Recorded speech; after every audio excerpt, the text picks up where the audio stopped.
Have you ever read the Old Testament and come across passages that are, well, really tough to swallow? Like when God commands the Israelites to completely wipe out the Canaanites.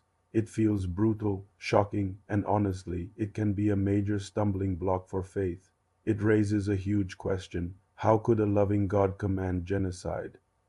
This is one of the most difficult questions in the entire Bible, and today we're going to tackle it head on. Let's start by getting one thing straight. This is not an easy topic, and there are no simple, tidy answers that will satisfy everyone. But by digging into the historical and theological context, we can gain a much deeper understanding. First, who were the Canaanites? The Bible and archaeological evidence paint a picture of a society that was anything but peaceful and innocent. Their religious practices were particularly extreme. The text mentions widespread child sacrifice, where infants were burned alive as offerings to their gods, like Moloch. This wasn't a rare occurrence. It was a deeply ingrained part of their culture. They also engaged in cultic prostitution and various forms of divination and sorcery that the Old Testament strongly condemns. So, when the Bible describes the wickedness of the Canaanites, it is referring to a deeply corrupt and violent society that preyed on its most vulnerable members, its own children. Now, let's look at God's timing.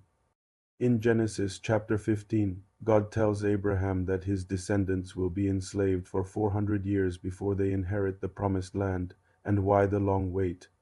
God says, "For the iniquity of the Amorites is not yet complete." This is a crucial detail. It shows that God was incredibly patient. He gave the Canaanite culture's centuries, literally hundreds of years, to turn from their destructive ways. The judgment didn't come out of nowhere.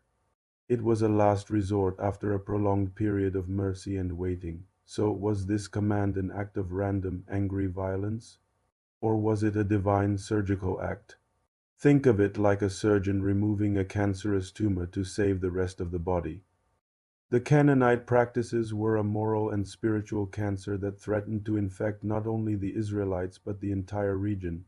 God's command was to remove this corrupting influence completely, to protect Israel and through them preserve the line through which the Messiah would eventually come.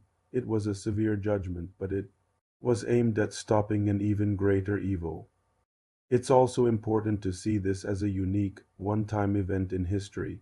This command was specific to this time, this place, and these people. It was never intended as a universal principle for warfare. In fact, after this period, the laws God gave Israel were very different, often emphasizing mercy even to enemies.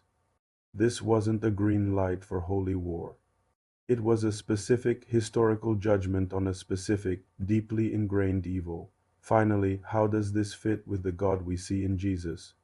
Jesus is the ultimate revelation of God's character. He is the one who takes the judgment for sin upon himself.